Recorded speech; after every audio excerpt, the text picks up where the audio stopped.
على من لا نبي بعده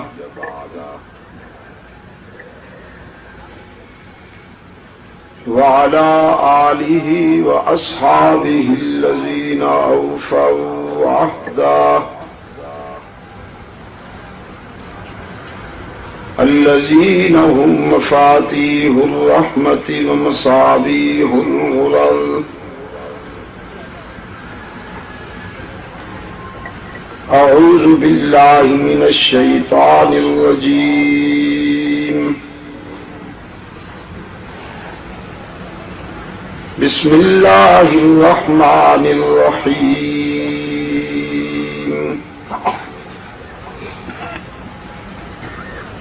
قل إن الموت الذي تفرون منه فإنه ملاقيكم ثم تردون إلى عالم الغيب والشهادة فينبئكم بما كنتم تعملون.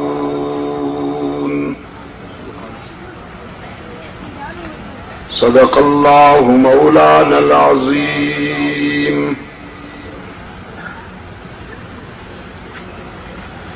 يا أيها الذين آمنوا قوا أنفسكم وأهليكم نارا وقودها الناس والحجارة عليها ملائكة غلاظ شداد لا يعصون الله ما أمرهم ويفعلون ما يؤمرون.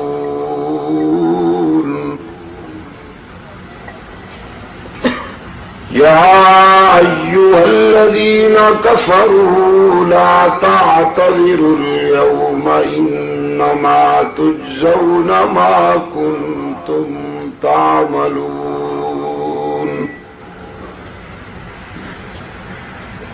يا أيها الذين آمنوا توبوا إلى الله توبة نصوحا عسى ربكم أن يكفر عنكم سيئاتكم ويدخلكم جنات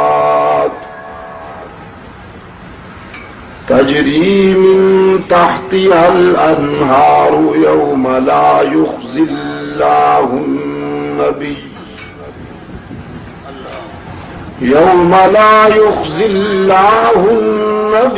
والذين آمنوا معه نورهم يسعى بين أيديهم وبأيمانهم يقولون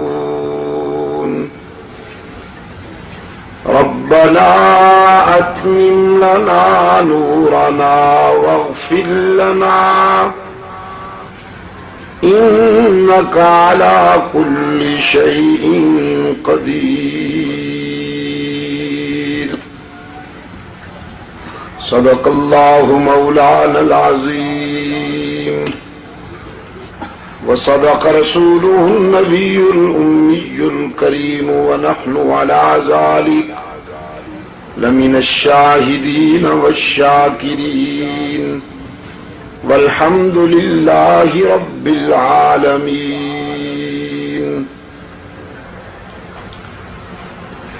محترم بزرگوں اور عزیز دوستو، آج 16 اگست 1987 ہم یہاں شیر شاہ کراچی میں دعوت و تبلیغ کی نسبت سے جمع ہیں، اور آج کی یہ نشست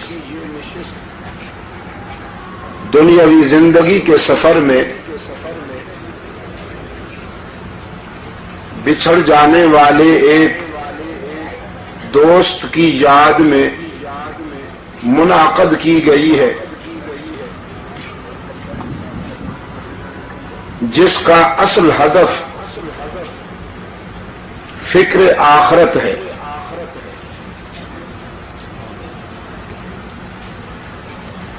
دنیاوی زندگی امانت ہے ہمارے پاس اللہ کی طرف سے۔ قرآن کریم نے خلق الموت والحیات لنبلوکم ایکم احسن عملا کہہ کر فکر انسانی کو اس حقیقت کی طرف متوجہ کیا ہے کہ دنیاوی زندگی کے گنے چنے لمحات تمہیں اس لیے دیے گئے ہیں کہ تم اپنی اخروی زندگی کے لیے کامیابی کی بنیاد رکھ دو۔ سرکار دو عالم صلی اللہ علیہ وسلم نے قرآن کریم کے اسی اسلوب کو اپنے بلیغ انداز میں بیان کرتے ہوئے فرمایا کہ صاحب ایمان کے لیے دنیا آزمائش کی جگہ ہے۔ یہاں پر وہ نہیں مرے گا جو پیدا نہ ہو، جو پیدا ہوگا اس پر یقیناً موت آئے گی، وہ چاہے نحیف اور کمزور سا مریل انسان ہو یا جسیم و لحیم موٹا تازہ کوئی پہلوان ہو، ٹھیک وقت پر اسے یہ دنیا چھوڑ دینی ہوگی۔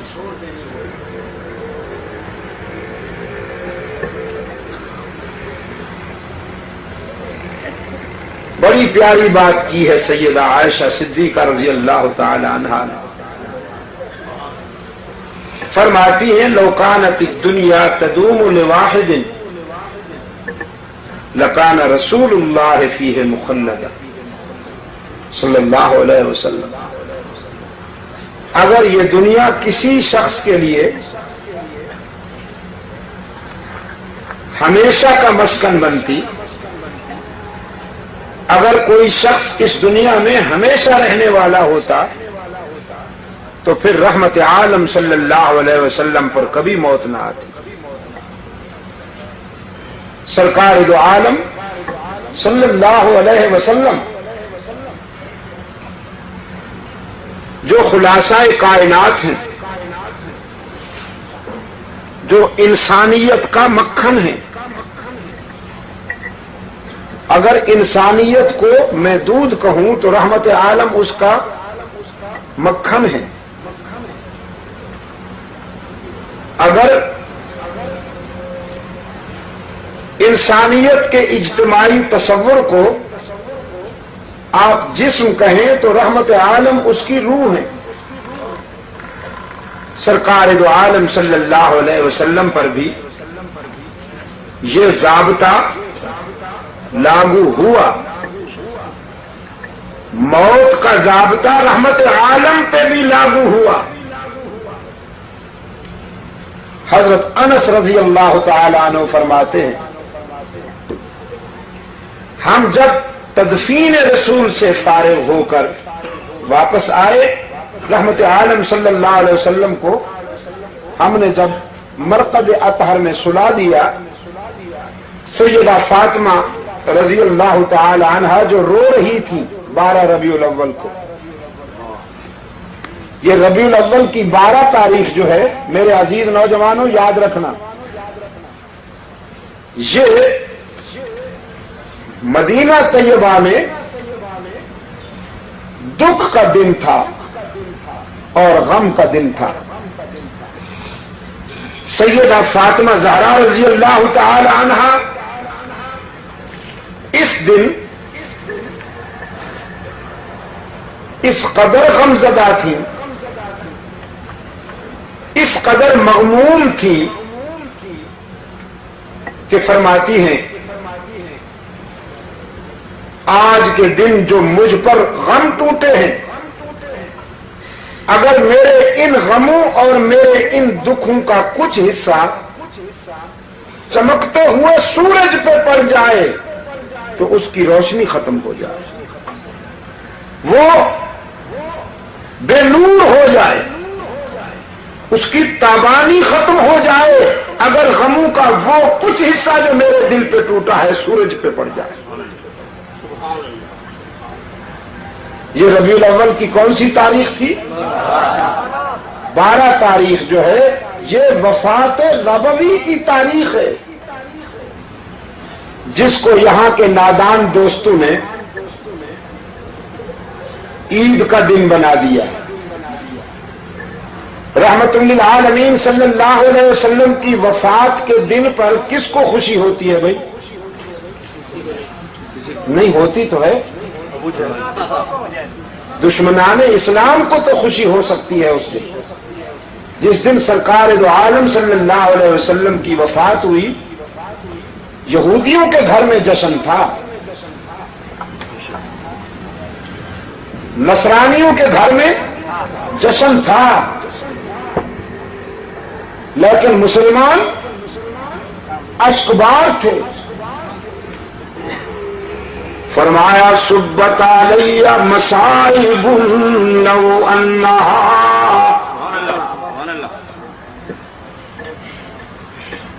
سبت علی مصائب لو انہا، سبت علی الایام سرنا لیالیا۔ سیدہ فاطمہ رضی اللہ تعالی عنہ فرماتی ہے اس دن میرے احساسات مجروح ہوئے، میرے جذبات زخمی ہوئے، جس دن رحمت عالم صلی اللہ علیہ وسلم نے یہ دنیا چھوڑ دی۔ انس ابن مالک رضی اللہ تعالیٰ عنہ فرماتے ہیں فاطمہ زہرا رضی اللہ تعالیٰ عنہ نے ہم سے پوچھا میرے ابا کو کہاں چھوڑ کر آئے ہو؟ عرض کیا فاطمہ ہم تیرے والد گرامی کو مرقد میں قبر میں سلا کے آئے ہیں۔ سیدہ فاطمہ نے پوچھا رحمت عالم کے جسد اطہر پہ تم نے خاک بھی ڈالی ہوگی نا، مٹی بھی ڈالی ہوگی؟ عرض کیا ہاں بنت رسول خاک ڈال کے آئے ہیں۔ زاروں قطار برس پڑی فاطمہ کی آنکھیں، کہنے لگی وہ ہاتھ تو دکھاؤ جن ہاتھوں سے تم نے محمد عربی کے جسم پہ مٹی ڈالی، وہ دل کہاں سے لائے تھے، وہ دل کہاں سے لائے تھے کہ تم نے رحمت عالم صلی اللہ علیہ وسلم کے جسم پہ مٹی ڈالی؟ تقدیر مسکرا رہی تھی کہ فاطمہ اس دنیا میں جو بھی آئے گا اسے اس مرحلے سے گزرنا ہوگا۔ لوگ موت سے گھبراتے ہیں اور قرآن کہتا ہے فَإِنَّهُ مُلَاقِيكُمْ، تم ڈرو گھبراؤ یا بھاگ جاؤ، وہ ٹھیک وقت پر تمہیں ملنے والی ہے۔ قُلْ إِنَّ الْمَوْتَ الَّذِي تَفِرُّونَ مِنْهُ فَإِنَّهُ مُلَاقِيكُمْ۔ دھرتی کے سینے پر جب انسان چلتا ہے، حدیث میں ہے ان الارض لتنادی کل یوم 70 مرہ، یہ دھرتی روزانہ 70 مرتبہ ندا دیتی ہے انسان کو، یبن آدم کلوا ما شئتم واستحیتم، او ابن آدم میرے سینے پہ چلتے ہو نا، جو مرضی آئے کھاؤ پیو، کچھ عرصہ کے بعد تم نے میرے پیٹ میں بھی آنا ہے، تمہاری پسلی سے پسلی ملا کے پوچھوں گی کہ کیسے جیے تھے۔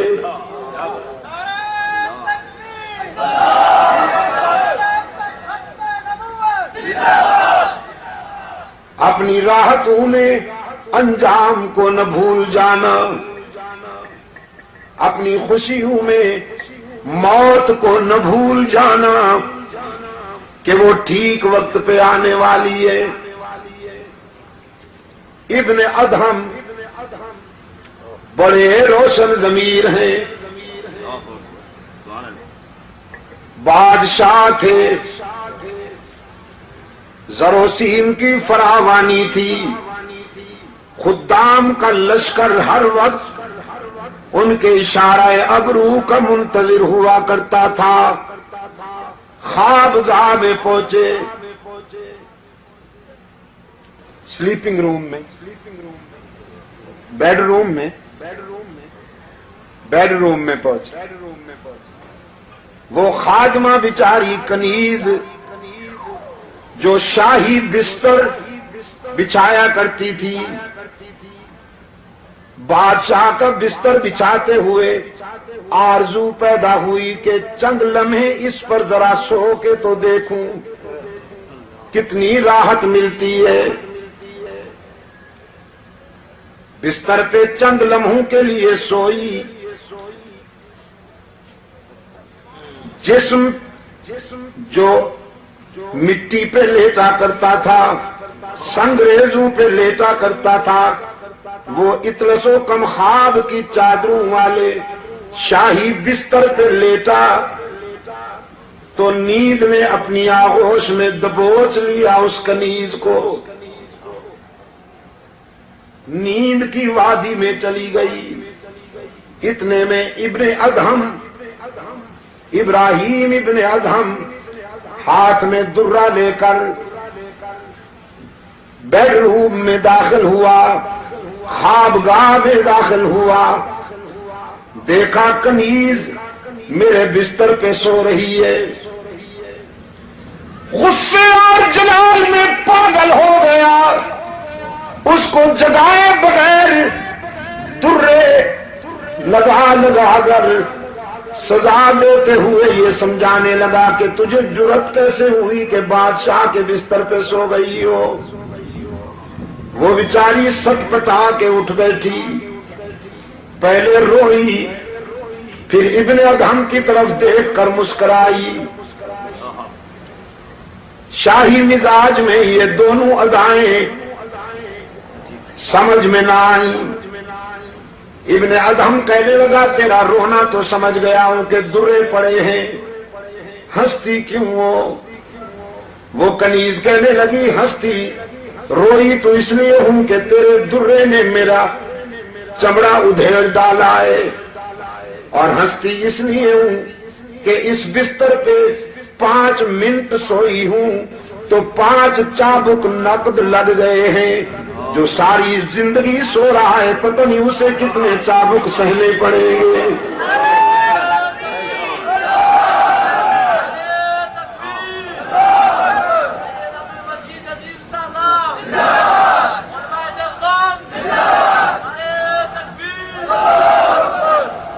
بس اس ایک جملے نے انقلاب بپا کر دیا۔ تاج اتارا، شاہی لباس اتارا، ساری رات مصلے پر روتا رہا، اشکوں سے منہ دھوتا رہا، رب العالمین کے حضور التجائیں کرتا رہا، پروردگار عالم معافی چاہتا ہوں۔ صبح ہوئی، مشیروں وزیروں کو بلا کر نظام سنبھالنے کو کہا، تخت سنبھالو، بادشاہی تمہارے حوالے کرتا ہوں۔ مجھے تو زندگی کی حقیقت ایک کنیز نے سمجھا دی.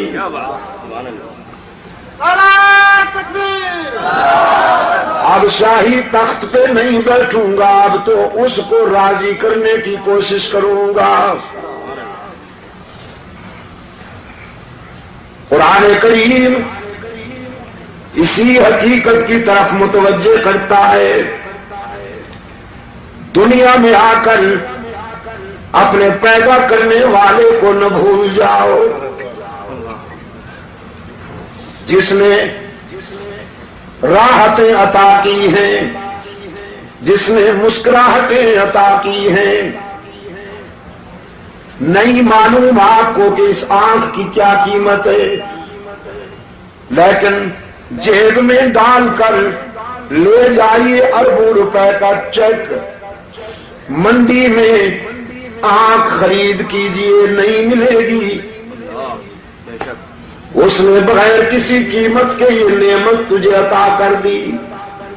قرآن کریم یاد دہانی کراتا ہے، أَلَمْ نَجْعَلْ لَهُ عَيْنَيْنِ وَلِسَانًا وَشَفَتَيْنِ وَهَدَيْنَاهُ النَّجْدَيْنِ. اے ابن آدم، غور کیا کبھی تو نے اپنی 5 فٹ کی اس کائنات میں دور تک نظر نہیں جاتی تو اپنی اس 5 فٹ کی کائنات پر غور کرنا، تیرا پیدا کرنے والا تجھے سمجھ میں آ جائے گا.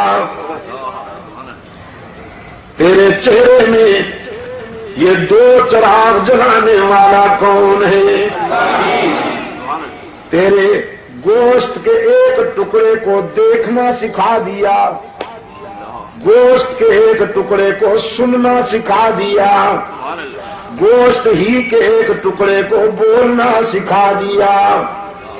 تو پختونستان میں رہتا ہے تو یہ پشتو بولتی ہے، انگلستان میں رہتا ہے تو یہ انگلش بولتی ہے، پنجاب میں رہتا ہے تو یہ پنجابی بولتی ہے، سندھ میں رہتا ہے تو یہ سندھی بولتی ہے، عرب میں رہتا ہے تو یہ عربی بولتی ہے، چین میں رہتا ہے تو یہ مکھیوں کی طرح بھن بھنا کر چینی بولتی ہے.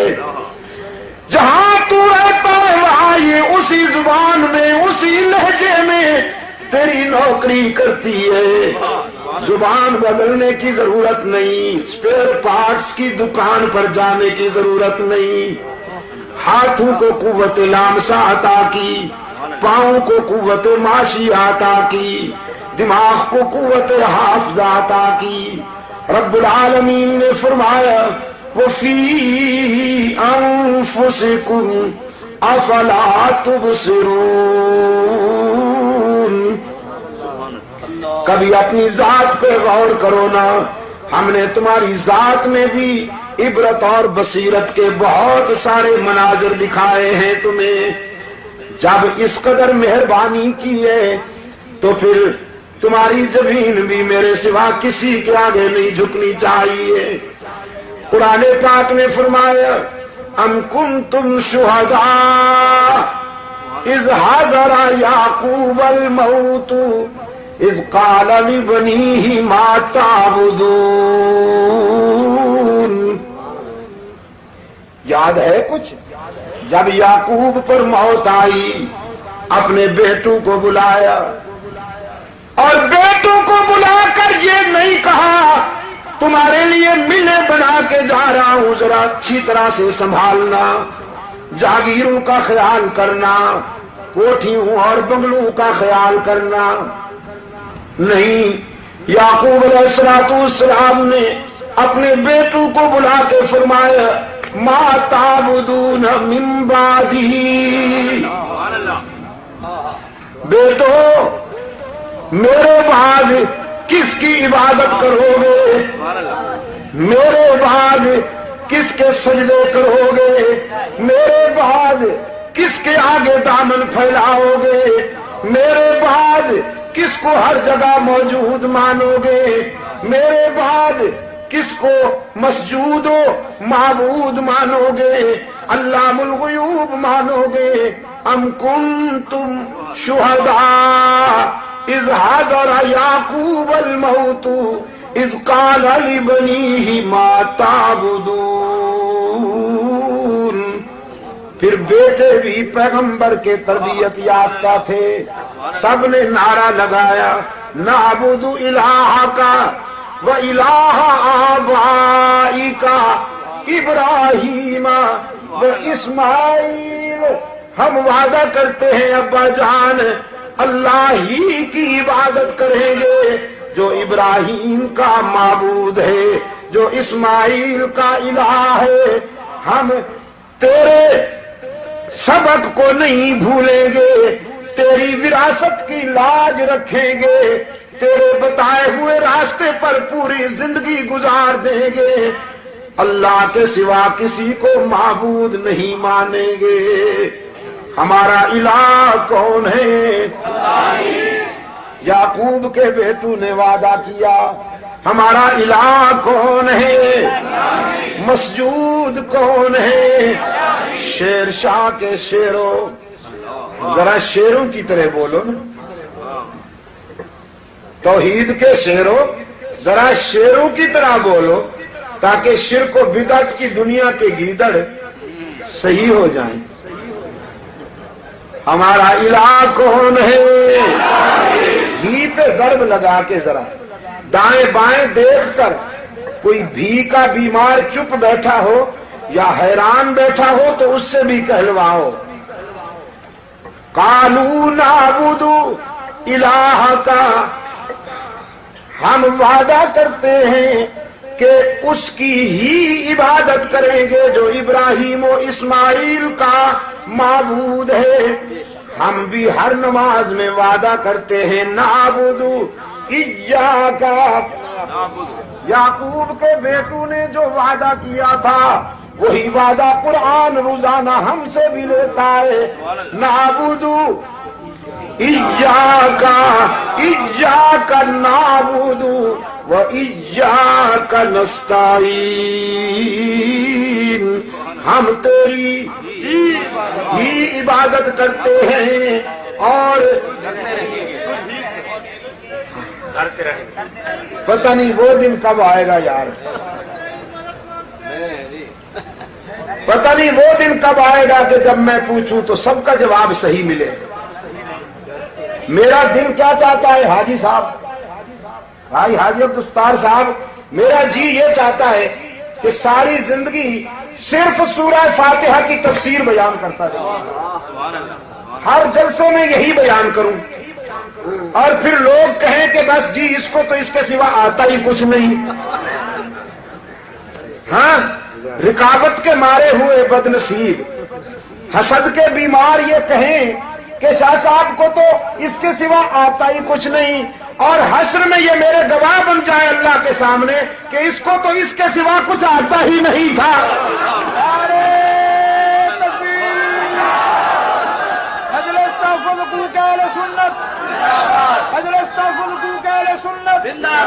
علامہ سید عبد المجید شاہ صاحب نظیر، خدا کی قسم میں یہ تانا سن کر اپنے دکھ بھول جاتا ہوں، میری تھکان اتر جاتی ہے جب یہ سنتا ہوں کہ مجھے اس کے سوا کچھ نہیں آتا۔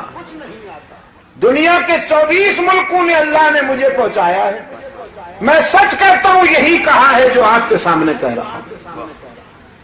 یورپ میں، انڈیا میں، مڈل ایسٹ میں، افریقہ میں جہاں پہنچا ہوں یہی پیغام دیا ہے، اور یہاں کراچی میں تو ہاں جی تقریباً 20 سال سے اوپر ہو رہے ہیں، لیکن اب بھی جب میں پوچھتا ہوں تو بعض لہجے قابل اصلاح نظر آتے ہیں۔ پتہ نہیں وہ دن کب آئے گا کہ سب کا جواب صحیح ہو۔ ہاں، میرا ایک پہلو میں عزیز بیٹھا ہے جی، میں اس کو بہت دعائیں کرتا ہوں، بہت دعائیں دیتا ہوں، اس کا جواب بھی ابھی تک ٹھیک نہیں ہے، بس بدیگنا چہرہ سے، نام نہیں لیتا میں اس کا، لیکن اللہ تعالیٰ اس کو صحیح قرآن کریم کا فہم نصیب فرمائے۔ اصل میں ہم عجمی لوگ ہیں نا، عجمی لوگ، ہم عجمی لوگ ہیں، تو عربی کو سمجھنے کے لیے ذرا محنت کرنی پڑتی ہے، اور محنت ہم نے کرنی نہیں۔ پنجاب نے ایک مفکر پیدا کیا، اس نے کہا جی بس اصل میں یہ قرآن تو عربی میں پڑھا جاتا ہے، چونکہ عرب میں اترا تھا، ہمارا قرآن بھی اردو میں ہونا چاہیے یا پنجابی میں ہونا چاہیے، اردو میں نہیں پنجابی میں ہونا چاہیے۔ چنانچہ اذان انہوں نے پنجابی میں شروع کی، اللہ بہت وڈا، اللہ بہت وڈا، اذان ہو رہی ہوتی۔ ہاں لاہور میں اذانیں، اس کا جو ہے وہ پرویزی، اللہ بہت وڈا ہے جی، میں گواہی دینا وہ دے سوا کوئی عبادت دے لائق نہیں جے، میں گواہی دینا وہ دے سوا کوئی عبادت دے لائق نہیں جے۔ میں کہ پھر انہیں سرحد والے میرے پٹھان بھائی وہ کہیں گے اللہ غٹ سڑائی دا، اللہ ڈیر غٹ سڑائی دا۔ کیا حشر کرو گے تم دین کا، کیا حشر بناؤ، کیا حلیہ بناؤ گے تم اس کا؟ ہاں سمجھو عربی کو میرے عزیز نوجوانوں، تم سے کہتا ہوں لاڈمی کالے کے نظام تعلیم کی زنجیروں نے تمہیں جکڑ دیا، اور لاڈمی کالے کے نظام تعلیم کی کھیتی اب پک گئی ہے۔ جو بیج بویا گیا تھا نا 40 سال پہلے، وہ اب تیار ہو گیا، ترقی کر کے اب کتابوں سے کلاشن کوف تک پہنچ گئے۔ اب لاڈمی کالے کا نظام تعلیم ترقی کر کے کتابوں سے کلاشن کوف تک پہنچ گئے۔ میرا دعویٰ ہے قرآن و سنت کے کسی مرکز میں آپ کو اسلحہ نہیں ملے گا۔ لاڈمی کالے کے نظام تعلیم کے جو ادارے ہیں وہاں بارود ہے، اسلحہ۔ اکبر الہبادی نے کہا تھا نا کہ ایک کے خیال میں سو روٹی بھی گئی۔ انہوں نے کہا ترقی کرنی ہے تو انگریزی پڑھو، انگریز بنو، انگریزی لباس پہنو، انگریزی تمدن اپناؤ۔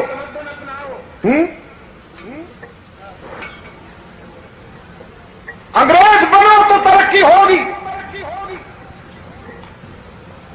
اب ترقی ہو گئی، ایک کے خیال میں سو روٹی بھی گئی، چاہی تھی شے بڑی سو چھوٹی بھی گئی، وائز کی نصیحت تو نہ مانی آخر پتلون کی تاک میں لنگوٹی بھی گئی۔ میرے عزیز دوستو، اللہ اور ہم تیری ہی عبادت کرتے ہیں اور کرتے رہیں گے۔ اب پھر کبھی پوچھوں تو پھر صحیح جواب ملے گا نا انشاءاللہ۔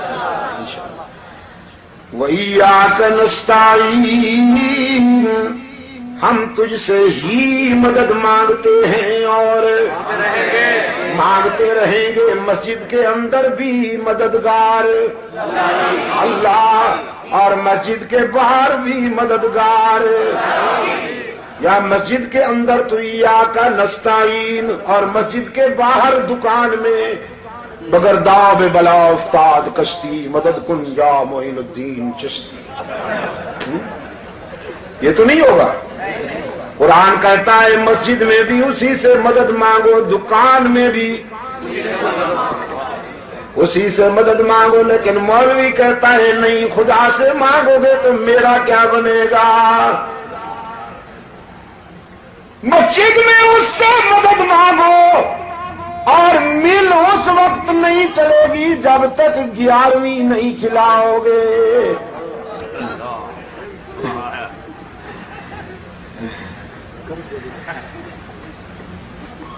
اقبال کیا کہتا ہے؟ عقل عیار ہے 100 بھیس بدل لیتی ہے، عقل عیار ہے 100 بھیس بدل لیتی ہے۔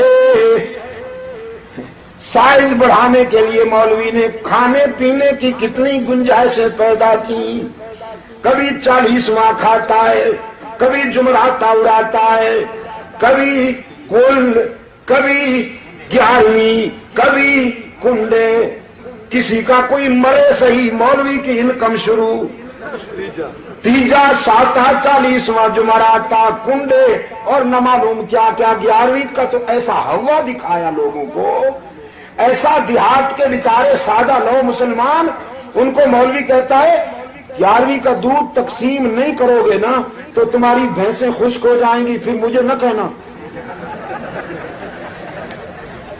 وہ بیچارے ڈر جاتے ہیں، کہتے ہیں نہیں نہیں نہیں نہیں، جتنا چاہو لے جاؤ مولوی صاحب، بھینس خشک نہ ہو ہماری۔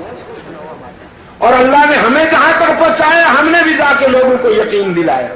یہ 11ویں جو ہے دین کا کوئی رکن نہیں ہے، اگر 11ویں کا دودھ تقسیم نہیں کرو گے، بھینس انشاءاللہ زیادہ دودھ دے گی، بھینس خشک نہیں ہوگی، مولوی خشک ہو جائے گا۔ صرف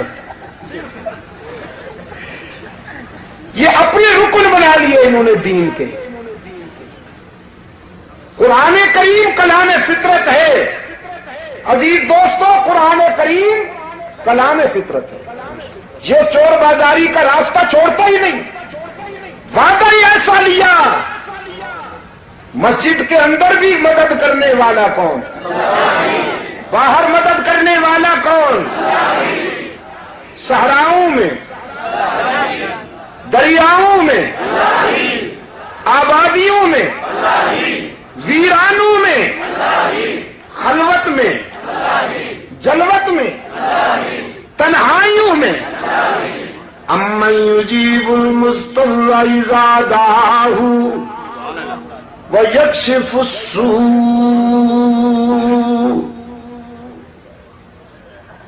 صحراؤں میں، دریاؤں میں جب کوئی تمہارے قریب نہیں ہوتا، اس وقت تمہاری مدد کرنے والا کون ہے؟ رب العالمین نے فرمایا اضطراب اور اعلام کے آزمائش کے مرحلوں میں جب تمہاری زبان پر میرا نام آتا ہے، میں ہر مقام پر تمہاری دستگیری کرتا ہوں۔ سیدنا آدم کی مشکل کشائی کرنے والا کون؟ سیدنا یونس کی مشکل کشائی کرنے والا کون؟ یا اللہ بھی۔ قرآن کریم نے فرمایا وَالظَّنُّونَ إِذ ذَهَبَ مُغَاضِبًا فَظَنَّ أَن لَّن نَّقْدِرَ عَلَيْهِ فَنَادَىٰ فِي الظُّلُمَاتِ أَن لَّا إِلَٰهَ إِلَّا أَنتَ سُبْحَانَكَ إِنِّي كُنتُ مِنَ الظَّالِمِينَ۔ مچھلی والے یار کی بات یاد کرو نا، جس نے رات کی تاریکی میں، دریا کی گہرائی میں، شکم ماہی میں ہمیں یاد کیا۔ لا الہ الا انت سبحانک۔ یونس کی زبان پہ قادر کا نام آیا یا عبد القادر کا نام آیا؟ سوچ کر، یونس کی زبان پر قادر کا نام آیا یا عبد القادر کا؟ معین الدین کو یاد کیا یونس نے یا معین الدین کے معبود کو یاد کیا؟ رب العالمین نے فرمایا ہم نے اپنے یونس کی مشکل کشائی کی، ہم نے ان کی دستگیری کی۔ لولا انہ کان من المسبحین، اگر میرا یونس امتحان و آزمائش کے اس مرحلے پر مجھے یاد نہ کرتا، لَلَبِثَ فِي بَطْنِي إِلَى يَوْمِ يُبْعَثُونَ، تو قیامت تک وہی رہتا مچھلی کے پیٹ میں۔ دنیا کی کوئی طاقت یونس کو آزمائش کے اس مرحلے پر نہیں بچا سکتی تھی اگر ہم اس کی دستگیری نہ کرتے۔ اپنے محبوب کو فرمایا یمسسک اللہ بضر فلا کاشف لہ الا ہو وَإِن يُرِدْكَ بِخَيْرٍ فَلَا رَادَّ لِفَضْلِهِ میرے محبوب اگر آپ کو ہم آزمانے لگیں تو کوئی بچا نہیں سکتا، اور اگر ہم آپ کو راحتوں سے ہمکنار کر دیں تو کوئی مبتلا نہیں کر سکتا۔ مشکل کشا کون، مدد کرنے والا کون، دستگیر و کار ساز کون؟ ڈھیلے ہو رہے ہو، پھر یہی ہے بس، اسی کی اصلاح چاہتا ہوں کہ تمہارے یہ جذبات کبھی ٹھنڈے نہیں ہونے چاہیے، یہ جذبات ہمیشہ پرشباب رہنے چاہیے۔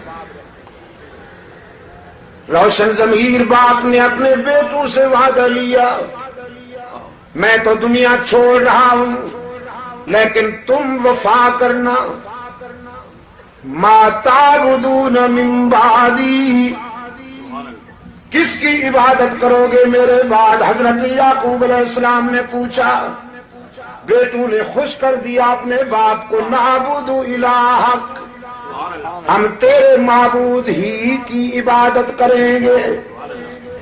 ایک اور روشن ضمیر باپ جسے قرآن کریم نے دانائی کی سند عطا کی، حکمت کی سند عطا کی، وہ اپنے بیٹے کو بلاتا ہے۔ قرآن پاک نے فرمایا وَإِذْ قَالَ لُقْمَانُ لِابْنِهِ وَهُوَ يَعِظُهُ يَا بُنَيَّ لَا تُشْرِكْ بِاللَّهِ إِنَّ الشِّرْكَ لَظُلْمٌ عَظِيمٌ۔ لقمان نے اپنے بیٹے کو دنیا چھوڑتے وقت اپنے لختے جگر کو بلایا، فرمایا بیٹا میں نے تیرے لیے جاگیریں نہیں بنائی، جائیدادیں نہیں بنائی، محلات تعمیر نہیں کیے، سونے اور چاندی کے ڈھیر نہیں لگائے۔ اور میرے عزیز دوستو، میں کہا کرتا ہوں قرآن جسے حکیم کہے، قرآن جسے دانشور کہے، وہ کبھی سونے چاندی کو، جاگیروں کو، محلات کو اور کوٹھیوں کو زندگی کی منزل نہیں بنا سکتا۔ زندگی کی منزل کوٹھیوں کو، جاگیروں کو، محلات کو اور سونے چاندی کو تو وہ بنائے گا جو دنیا کے فریب میں مبتلا ہو جائے، جس کو دنیا کی حقیقت سمجھ میں آ جائے، وہ کبھی ان چیزوں کو زندگی کی منزل نہیں بنا سکتا کہ یہ سب چیزیں فانی ہیں۔ محلات، کوٹھیاں، جاگیریں، فرمایا کم ترکوا من جنات وعیون، کم ترکوا من جنات وعیون وزروع ونخل،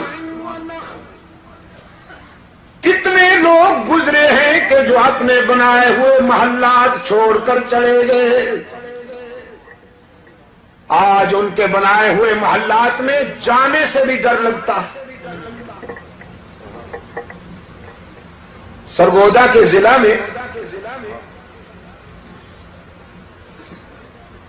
انگریز کے وفاداروں کے محلات کھڑے ہوئے ہیں،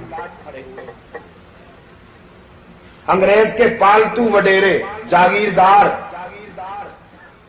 جنہوں نے قوم فروشی کی، ضمیر فروشی کر کے انگریز کے گھوڑوں کو خرخرے کیے اور ان کے بوٹ پالش کیے، پھر جاگیریں ملی، آج ان کے وہ محلات شور اور کلر کا شکار ہو کر ان سے وہ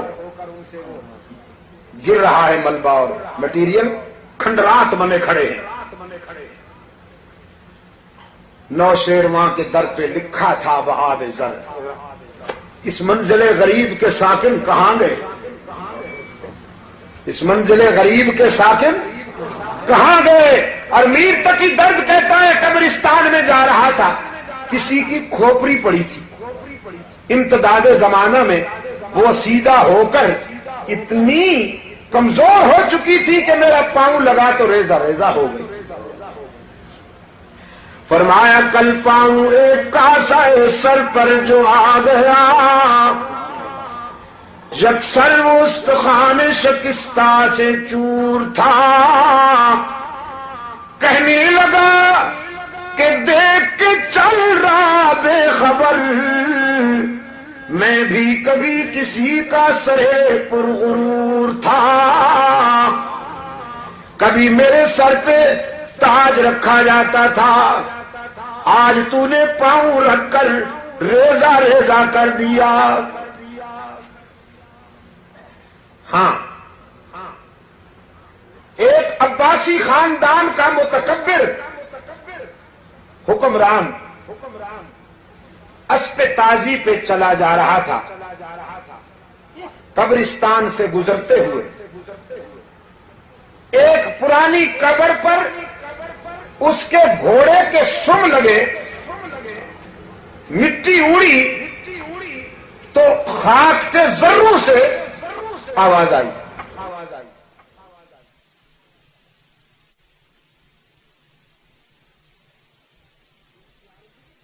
یہ اختیار اسی کے پاس ہے نا، چاہے تو چھری بولنے لگے، چاہے تو سنگریزے بولنے لگے، چاہے تو مٹی کے ذرے بولنے لگے، اور نہ چاہے تو 25 سال کا نوجوان نہ بول سکے، گونگا بنا دے اسے۔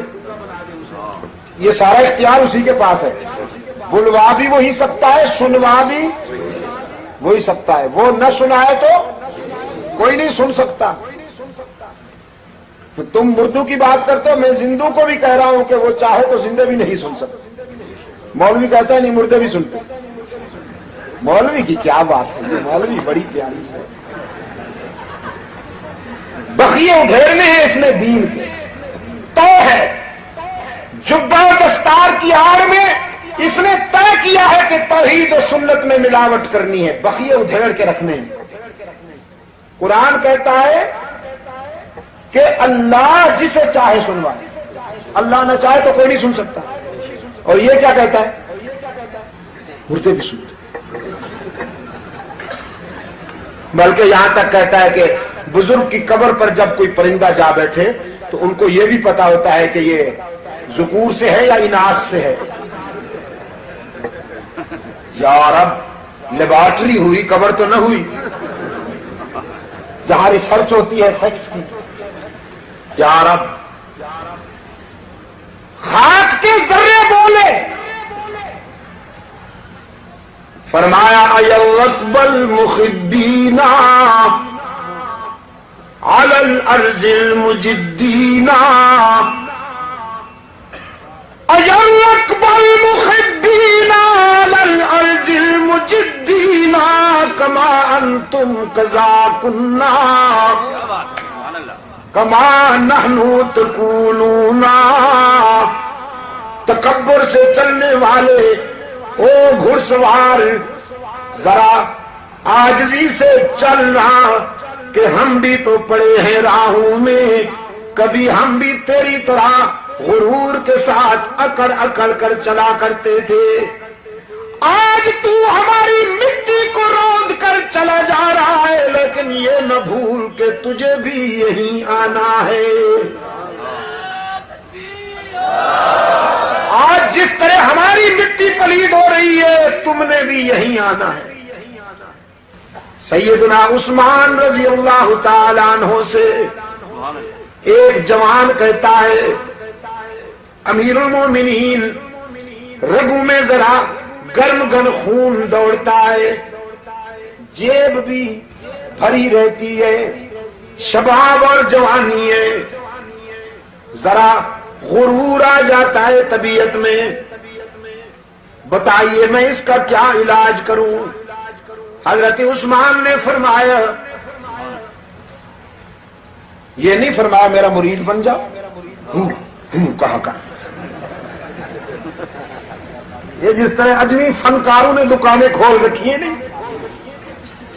فرمایا روزانہ قبرستان چلے جاؤ کر روز نہیں جا سکتے ہو تو ہفتے میں ایک بار چلے جایا کر، ہفتے میں بھی نہیں جا سکتے ہو تو مہینے میں ایک بار چلے جایا کر، قبرستان میں جا کے دیکھا کر کیسے کیسے حسینوں کی مٹی پلید ہو رہی ہے،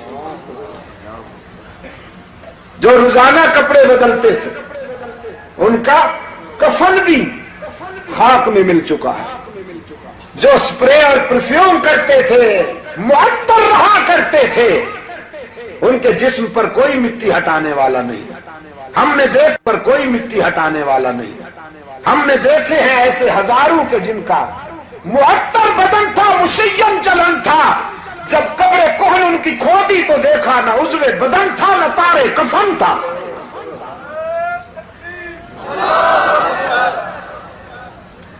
میرے عزیز دوستو،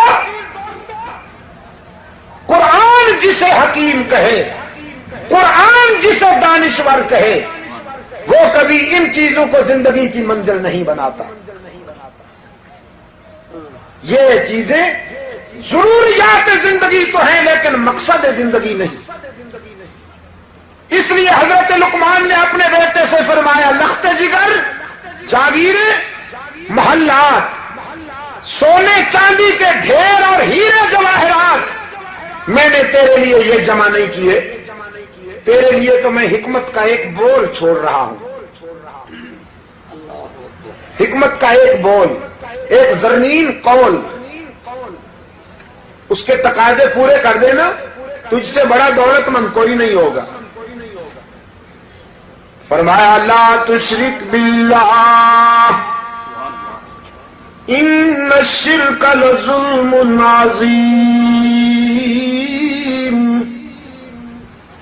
وَإِذْ قَالَ لُقْمَانُ لِابْنِهِ وَهُوَ يَعِظُهُ يَا بُنَيَّ لَا تُشْرِكْ بِاللَّهِ۔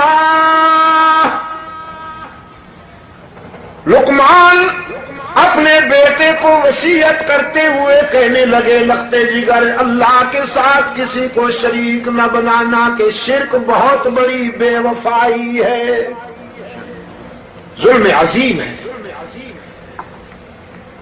قرآن کریم نے فرمایا،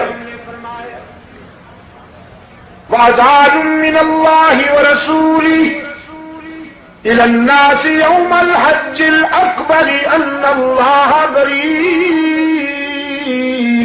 مِّنَ الْمُشْرِكِينَ۔ اللہ اور اس کے رسول کی طرف سے اعلان ہے، اعلان عام، کہ مشرکین سے اللہ بھی دور ہے، رسول بھی دور ہے، شرک کرنے والوں سے رب بھی بیزار ہے، اس کا محبوب بھی بیزار ہے۔ ایک اور مقام پہ فرمایا، انما المشرکون نجس، شرک کرنے والے غلاظت ہیں، پلید ہیں، فلا يقربوا المسجد الحرام بعد عامهم هذا۔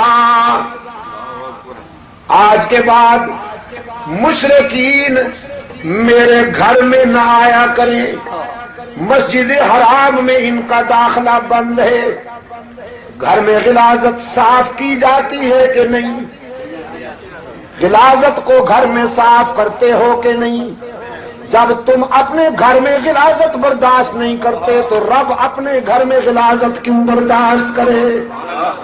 رب نے شرک کرنے والوں پر مسجد حرام میں داخلے پر پابندی لگائی تھی، وہ پابندی جاری تھی اور جاری ہے، کل بھی داخلہ بند تھا، آج بھی داخلہ بند۔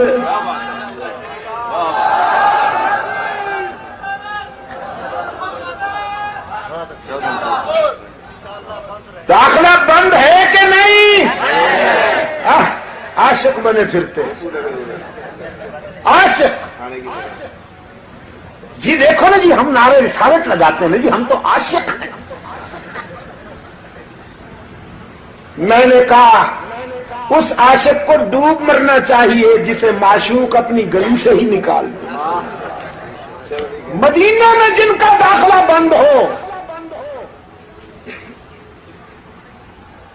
مدینہ تو کسوٹی ہے، سونا پرکھا جاتا ہے نا کسوٹی پر، ایمان پرکھا جاتا ہے مدینے میں۔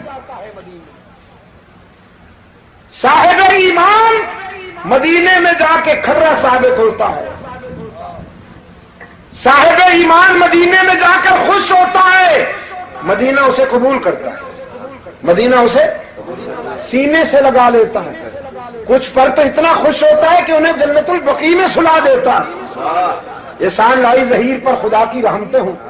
ہاں ہمارا دوست تھا، ہمارا بھائی تھا، اس کو مستی کے سفر میں ہمارا ہم سفر تھا۔ میں نے اس دن بھی کہا مہاجر کیمپ میں، احسان لائی ظہیر کی یہ دو ادائیں اللہ کو بڑی پسند ہیں۔ ایک تو وہ تحفظ ختم نبوت کی تحریک میں مجاہد تھا ہمارے ساتھ، اس نے سن 74 کی تاریخ تحفظ ختم نبوت میں بھی ہراول دستے میں ہمارا ساتھ دیا، سن 84 کی تاریخ تحفظ ختم نبوت میں بھی قدم سے قدم ملا کے چلے۔ ایک تو وہ رحمت للعالمین کی ختم نبوت کا شہدائی تھا، اور دوسرے اللہ کی توحید کا وفادار تھا، توحید میں کھرا تھا۔ اللہ کا کرم ہوا، یہ ایسی مثالیں بہت کم ہیں۔ جنت البقیع میں وہی سلائے جاتے ہیں جو مدینہ طیبہ میں فوت ہوں، ایسی مثالیں بہت کم ہیں۔ مکہ والوں کو بھی جنت البقیع میں نہیں، جنت المعامہ میں سلایا جاتا ہے، مکہ میں وہاں جو قبرستان ہے۔ لیکن یہ مقدر دیکھیے کہ دھماکہ لاہور میں اور قبر جنت البقیع میں۔ میں نے کہا ہمیں تو مرنے کے بعد بھی مدینہ بلا لیتا، اور تم جیتے جی وہاں سے بھگوائے جاتے ہو۔ اس وقت تک داخلہ نہیں کھلے گا جب تک توحید میں شرک کی ملاوٹ سے توبہ نہیں کرو گے، جب تک سنتوں میں ملاوٹ، بدعت کی ملاوٹ سے توبہ نہیں کرو گے، جب تک اذان اور درود و سلام میں ملاوٹ سے توبہ نہیں کرو گے۔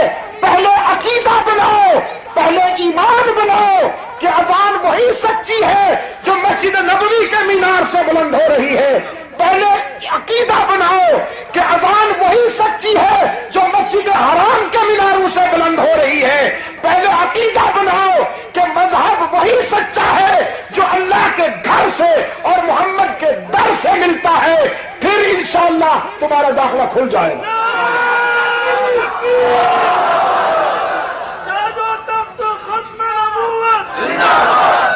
سعودی حکومت، سعودی حکومت، سعودی حکومت۔ اب بیان بازی سے کچھ نہیں ہوگا، برمنگھم میں قراردادیں پاس کرنے سے کچھ نہیں ہوگا، اور اگر جوش زیادہ ہے تو تشریف لے چلیے، آپ کے لیے بھی خدمت کرنے والے کھڑے ہوئے ہیں۔ زیادہ جوش ہے تو پھر انشاءاللہ آپ کی بھی خدمت ہوگی۔ ہاں جی، جس کو لیڈری چمکانا ہو وہی حرمین کے خدام کے خلاف بیان دے دیتا ہے۔ حرمین کے خدام اللہ کی حفاظت میں ہیں انشاءاللہ، اور جس نے بھی حرم کی طرف قدم اٹھایا اسے وہی انجام کا سامنا کرنا پڑے گا جو مسٹر ابرہہ کو کرنا پڑا تھا۔ نہیں، مسٹر ابرہہ لإیلاف قریش ایلافہم رحلۃ الشتاء والصیف، لا الم تر کیف فعل ربک باصحاب الفیل الم یجعل کیدہم فی تضلیل وارسل علیہم طیرا ابابیل ترمیہم بحجارۃ من سجیل فجعلہم کعصف مأکول۔ میرے عزیز دوستو، شرک سے بچ کے رہنا انشاءاللہ جنت میں اکٹھے ہوں گے۔ اور ایک بات اور بھی یاد رکھنا، والدین کا دل بھی نہ دکھانا۔ موحد صاحب کہیں توحید کے نشے میں بوڑھے باپ اور بوڑھی ماں کو نہ رلا دینا، ماں باپ کا دل بھی نہ دکھانا، شرک بھی نہ کرنا، اللہ کے بندوں کے حقوق بھی نہ چھیننا۔ انشاءاللہ جنت میں اکٹھے ہوں گے۔ حضرت لقمان نے اپنے لخت جگر سے فرمایا لا تشرک باللہ ان الشرک لظلم عظیم۔ یہی وراثت انبیاء کی، یہی دولت دیا کرتے ہیں وہ اپنے اخلاف کو، اپنے بیٹوں کو۔ ان کی دولت سونا چاندی نہیں ہوا کرتی، نظریہ اور عقیدہ ہوا کرتا ہے۔ سرکار دو عالم صلی اللہ علیہ وسلم جب اس دنیا سے چل بسے، مدینہ سوگوارے، فاروق اعظم کے ہاتھ میں تلوار ہے،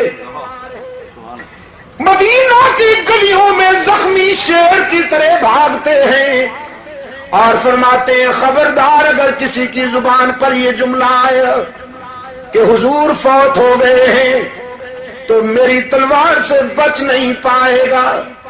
صحابہ کرام فرماتے ہیں ہمارے لیے تو آزمائش دوہری ہو گئی، ایک رحمت عالم صلی اللہ علیہ وسلم کی جدائی کا غم، رحمت عالم کے فراق کا غم، دوسرے فاروق اعظم رضی اللہ تعالیٰ عنہ شمشیر بکف ہیں۔ ہم سوچ رہے تھے کیا کریں، اتنے میں رازدار رسول، وفادار پیغمبر، رحمت عالم صلی اللہ علیہ وسلم کا عاشق صادق صدیق اکبر آیا۔ عشق کرنا ہے نا حضور سے، مولوی صاحب ابو بکر سے سیکھیے، پلیٹیں نہ چاٹیے، صدیق اکبر سے عشق کرنا سیکھیے۔ قربان جاؤں ابو بکر تیرے عشق پر۔ عشق نے اتنا کمال حاصل کیا کہ محبوب نے خراج پیش کیا، فرمایا اگر میری پوری امت کا ایمان میرے اس عاشق صادق کے ایمان کے مقابلے میں لایا جائے تو ابو بکر کے ایمان کا وزن پوری امت کے ایمان کے مقابلے میں بڑھ جائے گا۔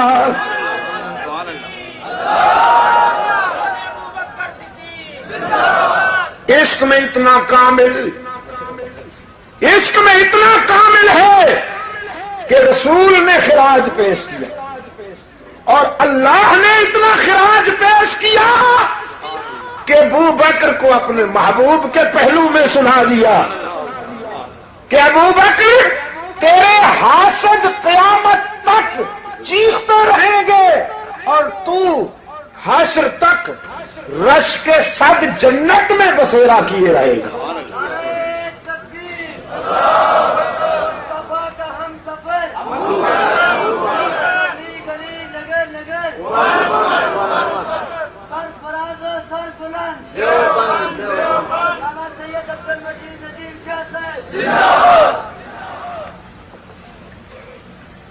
میرے عزیز نے کچھ یاد دلا دیا آپ، مصطفیٰ کا ہم سفر، جواب ایسے دیا جاتا ہے جیسے آپ دے رہے ہیں، مصطفیٰ کا ہم سفر۔ وہ دوست جو اندھیرے میں ہیں نا ذرا وہ سویرا کریں، مجھے نظر بھی نہیں آ رہا، اندھیرا ہے نا ادھر۔ مصطفیٰ کا ہم سفر، نہیں ہاتھ نہ اٹھاؤ، اپنی آواز یہاں میرے تک پہنچاؤ، مصطفیٰ کا ہم سفر۔ ہاں یہ اجالے پھیلائیے انہیں، اندھیرے انہی سے دور ہوں گے۔ مصطفیٰ کا ہم سفر، ابو بکر، ابو بکر، گلی گلی، نگر نگر،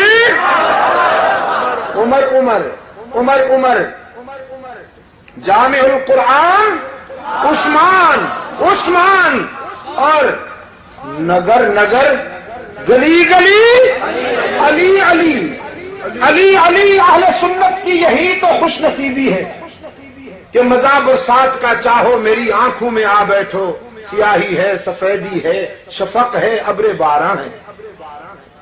ابو بکر کے عظمت کا تذکرہ ہو، فاروق اعظم کی جلالت کا تذکرہ ہو، ذوالنورین کی شرافت کا تذکرہ ہو، یا علی المرتضیٰ کی ولایت کا تذکرہ ہو، حسنین کریمین کی عظمت کا تذکرہ ہو، خالد بن ولید کی شجاعت کا تذکرہ ہو، یا طلحہ و زبیر کی فراست کا تذکرہ ہو، یا سیدنا معاویہ کے تدبر و حکمت کا تذکرہ ہو، اہل سنت کا ایمان تازہ ہوتا ہے الحمدللہ۔ اس کی بائیں پسلی میں درد نہیں پڑتا۔ ہم رسول کے تمام شاگردوں کو اپنے دل کی دنیا میں محبوب رکھتے ہیں۔ جو رسول کے وفادار ہیں وہ ہمارے سردار ہیں، ٹھیک ہے نا؟ الحمدللہ ثم الحمدللہ۔ تو میں کیا عرض کر رہا تھا آپ کی خدمت میں؟ عشق میں اتنا کامل ہے صدیق اکبر کہ رسول نے خراج پیش کیا، لیکن سنت میں اتنا وفادار ہے کہ رائی کے برابر بھی چوکتا نہیں اطاعت رسول میں۔ فاروق اعظم کو بٹھایا، فرمایا علیک بالسکینہ، عمر بیٹھو میری بات سنو۔ فاروق اعظم رضی اللہ تعالی عنہ بیٹھ گئے، دوسرے اصحاب رسول جمع ہو گئے یہ سننے کے لیے کہ ابو بکر کیا کہتے ہیں۔ صدیق اکبر رضی اللہ تعالی عنہ کی زبان حقیقتوں کی ترجمان، فرمایا من کان یعبد محمدا فإن محمدا قد مات، من کان یعبد محمدا فإن محمدا قد مات۔ کتنا دو ٹوک لہجہ ہے، کوئی لگی لپٹی نہیں۔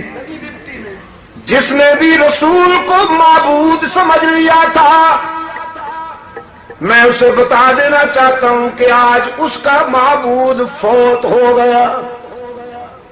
وَمَنْ كَانَ يَعْبُدُ اللَّهَ، اور جو اللہ کی عبادت کرنے والا ہے میں اسے خوشخبری سناتا ہوں، فَإِنَّ اللَّهَ حَيٌّ لَا يَمُوتُ، وہ ہمیشہ رہنے والا ہے، اس پر کبھی موت نہیں آئے گی۔ موت تو بڑی بات، لا تأخذہ سنۃ ولا نوم، اس پر تو نیند بھی نہیں، اونگ بھی نہیں۔ وہی ہے جو سونے سے پاک ہے، اونگنے سے پاک ہے، موت جس پر کبھی نہیں آ سکتی۔ باقی جس نے بھی اس دنیا میں آنا ہے سب نے جانا ہے۔ قرآن کریم سے ریفرنس دیا صدیق اکبر نے، وما محمد الا رسول قد خلت من قبله الرسل افإن مات أو قتل انقلبتم على أعقابكم ومن ينقلب على عقبيه فلن يضر الله شيئا۔ محمد عربی صلی اللہ علیہ وسلم اللہ کے رسول تھے، اللہ نہیں تھے، اللہ کے بندے تھے، اللہ کے رسول تھے۔ اور جس طرح پہلے انبیاء اور رسول اپنا مشن پورا کر کے اس دنیا سے چلے گئے ہیں، رحمت عالم صلی اللہ علیہ وسلم بھی اپنا مشن پورا کر کے اللہ کے جوار رحمت میں چلے گئے ہیں، اور ایسی مقدس زندگی، اتنی مبارک زندگی، اتنی اعلیٰ زندگی حاصل کر لی رحمت عالم صلی اللہ علیہ وسلم نے کہ دنیا کی کروڑوں زندگیاں بھی اس زندگی پہ قربان جائیں۔ صلی اللہ علیہ وسلم الف الف مرہ بعدد کل ذرہ۔ اب ہم نے رونا دھونا ہے یا اپنے قائد کے مشن کو پورا کرنا ہے؟ عمر، یہ رونے کا وقت نہیں ہے، یہ تو سنبھلنے کا وقت ہے، ہوش میں آنے کا وقت ہے۔ ہر جانب سے اسلام کی مرکزیت کو مٹانے کے لیے فتنے سر اٹھا رہے ہیں۔ ہم نے اس وقت سنبھلنا ہے اور اپنے قائد کی امانتوں کی لاج رکھنا ہے۔ اگرچہ اللہ کسی کا محتاج نہیں، لیکن ہم نے تو اپنی عاقبت سنوارنی ہے نا، اور اپنی دنیا بھی سنوارنی ہے۔ ہر جانے والے کے لیے قرآن کریم یہی تعزیت کرتا ہے۔ مولانا مرحوم کے بیٹوں کے لیے، مولانا مرحوم کے خاندان والوں کے لیے، ان کے عزیزوں دوستوں کے لیے قرآن کریم یہی اصول پیش کر رہا ہے کہ تم نے وہ مقصد پورا کرنا ہے جس مقصد کے لیے تمہیں تمہارے جانے والے نے متوجہ کیا، اور وہ مقصد ہے اللہ کے دین کی خدمت، توحید و سنت کی دعوت، دین و ملت کی اشاعت۔ جس مقصد کے لیے انہوں نے اپنی پوری زندگی گزاری ہے، اس مقصد کو پورا کرنے کا عزم کر لو۔ صحابہ کرام رضوان اللہ تعالی علیہم اجمعین نے اپنے قائد کے بتائے ہوئے راستے پر چل کر پوری زندگی گزاری ہے، توحید و سنت کو مضبوط ہاتھوں سے تھامے رکھا ہے، اللہ کی رسی کو مضبوطی کے ساتھ پکڑے رکھا ہے، تو پھر پوری دنیا میں انہی کی عظمت کا جھنڈا لہراتا رہا۔ سلطنت اسلامیہ میں لاکھوں میل مربع کا اضافہ ہوا، لاکھوں مربع میل کا اضافہ ہوا۔ عدل و انصاف کے وہ اصول عملی زندگی میں انسانی معاشرے کو نظر آئے کہ جو رسول اکرم صلی اللہ علیہ وسلم کی تعلیمات نے پیش کیے تھے۔ حضرت مولانا محمد قاسم نانوتوی رحمت اللہ تعالی علیہ جب انتقال فرمانے لگے، دارالعلوم دیوبند کے بانی، علماء کرام بے شک اشکبار تھے، لیکن اس وقت حضرت نانوتوی رحمت اللہ تعالی علیہ کے پسماندگان نے جو تعزیتی اجلاس ہوا، اس میں قرآن کریم کے اسی حوالے سے عزم کیا کہ مولانا نے جو پودا لگایا ہے اس کو ہم گلشن بنائیں گے۔ چھوٹی سی وہ مسجد، چھتے والی مسجد، جس میں انار کے درخت کے سائے میں دارالعلوم دیوبند کے ابتدائی معلمین اور ابتدائی اساتذہ درس حدیث دیا کرتے تھے، درس قرآن دیا کرتے تھے، وہ درخت ابھی تک موجود ہے۔ مسجد چھتا والی کے پہلو میں وہ درخت ابھی تک صحن میں کھڑا ہوا اور ہرا ہے، سوکھا نہیں ہے۔ حضرت نانوتوی رحمت اللہ علیہ کے روحانی بیٹوں نے اس پودے کو گلشن بنانے میں جس خلوص کے ساتھ آبیاری کی اور محنت کی، آج میں کیا کہوں، اس کے نتائج پوری دنیا میں نگاہوں کے سامنے ہیں۔ پاکستان نہیں، پوری دنیا میں کل عرض پر جہاں جہاں اسلام کا نام نظر آئے گا، دارالعلوم دیوبند کے فرزند وہیں ملیں گے۔ اور اس وقت اسلامک کاز پر جس عنوان سے کام ہو رہا ہے، اس عنوان پر کام کرنے والے دارالعلوم کے روحانی بیٹے، چاہے وہ تدریس کا کام ہو، چاہے وہ تبلیغ کا کام ہو، چاہے وہ توحید و سنت کی اشاعت کا کام ہو، چاہے وہ تحفظ ختم نبوت کا کام ہو، چاہے وہ فرق باطلہ کی تردید کا کام ہو، جس محاذ پر بھی آپ دیکھیں گے آپ کو دارالعلوم دیوبند کے مجاہد نظر آئیں گے۔ محمد قاسم نانوتوی کی روح آج خوش ہے کہ میں نے جو پودا لگایا تھا وہ گلشن بنا، اور دارالعلوم مجاہدین کو پیدا کر رہا ہے اللہ کے فضل و کرم سے۔ اس مکتب فکر نے مجاہد پیدا کیے، ہمیشہ مجاور پیدا نہیں کیے۔ اور میں یہ کہتے ہوئے خوشی محسوس کر رہا ہوں میرے عزیز دوستوں کہ مولانا لطف اللہ خان صاحب بھی ہمارے مجاہدین میں سے ایک مجاہد تھے۔ انہوں نے اپنی عمر عزیز کو اسی کاز کے لیے وقف کیے رکھا کہ اللہ کی توحید اور رحمت عالم صلی اللہ علیہ وسلم کی سنت کا پرچم اونچا رہے۔ آج ہم مولانا مرحوم کو ایصال ثواب کے لیے یہاں جمع ہیں۔ میرا دل، میں نے جیسے رات بھی کہا تھا، زخمی ہے کہ میرا رفیق سفر کراچی کے جلسوں میں میرا ساتھی اور میرا ہم آواز مولانا عبدالشکور صاحب دین پوری بھی 2 دن پہلے چل بسے۔ 2 دن اس لیے کہہ رہا ہوں کہ تاریخ بدل گئی ہے، رات کا 1 بج رہا۔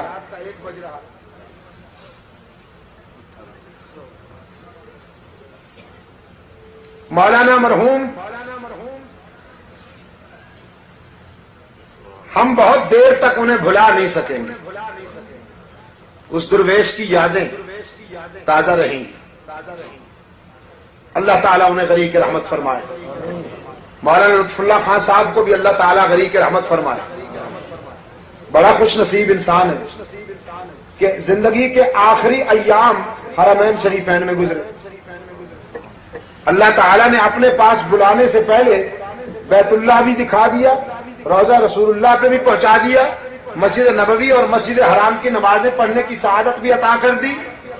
ہاں، دھل دھلا کے صاف ستھرے ہو کے آئے تو اللہ نے فرمایا اب آؤ، چلیے۔ کب تک رہیں گے؟ دنیا میں تو ہمیشہ رہنا نہیں۔ یہاں پہنچتے ہی بچوں کو بھی مل لیا، بچوں سے باتیں بھی کر لی اور 1-2 دن کے اندر اندر رخت سفر باندھا اور چل بسے۔ اللہ تعالیٰ انہیں جوار رحمت میں جگہ عطا فرمائے اور ان کی روح کو دائمی سکون نصیب فرمائے، ان کے پسماندگان کو صبر جمیل کے ساتھ ساتھ ان کے سونپے ہوئے مشن کی تکمیل کی توفیق عطا فرمائے۔ مجلس تحفظ حقوق اہل سنت و جماعت کے رفقاء، اس کے کارکنان، میں ان سب کو خراج تحسین پیش کرتے ہوئے دعا کرتا ہوں کہ اللہ تعالیٰ انہیں دعوت و تبلیغ کے مشن پر اس سے زیادہ خدمت کی توفیق عطا فرمائے۔ بسم اللہ الرحمن الرحیم۔ اللہم صلی علی سیدنا محمد النبی الامی وعلی آلہ واصحابہ وبارک وسلم۔ دعا میں پرسکون رہیے، دعا میں پرسکون رہیے۔ بسم اللہ الرحمن الرحیم۔ اللہم صلی علی سیدنا محمد النبی الامی وعلی آلہ واصحابہ وبارک وسلم۔ ربنا آتنا فی الدنیا حسنۃ وفی الآخرۃ حسنۃ وقنا عذاب النار۔ ربنا ظلمنا انفسنا وان لم تغفر لنا وترحمنا لنكونن من الخاسرین۔ ربنا اغفر لنا ولاخواننا الذين سبقونا بالایمان۔ ربنا اغفر لنا ولاخواننا الذين سبقونا بالایمان۔ ربنا اغفر لنا ولاخواننا الذين سبقونا بالایمان۔ اللهم ثبتنا على صراط المستقیم۔ اللهم زینا بزینت الاسلام واجعلنا ہداة مہتدین۔ اے اللہ، عالم اسلام کی مدد فرما، مسلمان جہاں کہیں مظلوم ہیں ان کی دستگیری فرما، بالخصوص فلسطین کے مسلمانوں کی مدد فرما، افغانستان کے مسلمانوں کی مدد فرما، انڈیا میں رہنے والے مسلمانوں کی مدد فرما، پاکستان کو اے اللہ قرآن و سنت پر مبنی آئین عطا فرما، دور خلافت راشدہ کے مطابق منصفانہ طرز زندگی سے ہمکنار فرما۔ اے اللہ، تمام روحانی جسمانی بیماروں کو شفائے کاملہ عطا فرما۔